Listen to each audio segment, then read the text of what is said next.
और सभी शिव भक्तों को सावन के पावन महीने की ढेर सारी शुभकामनाएं।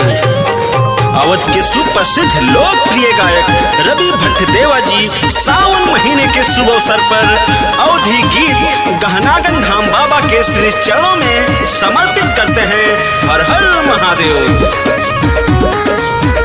मेला लागल बा भारी धाम गहनागन, मेला लागल बा भारी धाम गहनागन, महीना बड़ा पावन आ गइल सावन, महीना बड़ा पावन आ गइल सावन। भौजी पूड़ी बनावे चूड़ी करे खाना खान, भौजी पूड़ी बनावे चूड़ी करे खाना खान, महीना बड़ा पावन आ गइल सावन, महीना बड़ा पावन आ गइल सावन। Hello hello hello.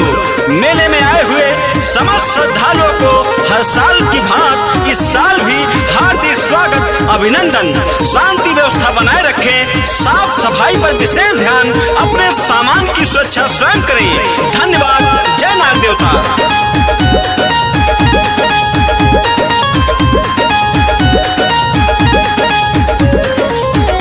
गहनागन के पूड़ी कर लगे स्वाद बा, लगे स्वाद भैया, लगे स्वाद बा। सुंदर नजारा बड़ा लाजवाब बा, बड़ा लाजवाब भैया, बड़ा लाजवाब। गहनागन के पूड़ी कर लगे स्वाद बा, सुंदर नजारा बड़ा लाजवाब बा। लागी लंबी कतार करे खातिर दर्शन,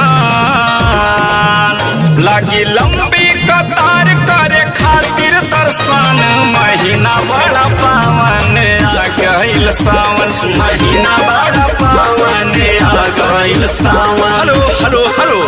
हनुमान मंदिर के पास दादा संकठा, पिता जोखू, पुत्र सेतु प्रकाश, दाएं हाथ में घुनघुना, बाएं हाथ में गुब्बारा लिए जोर जोर से रो रहे हैं। जोखू भैया हमारी आवाज सुन रहे हो तो बेटवा को जल्द से जल्द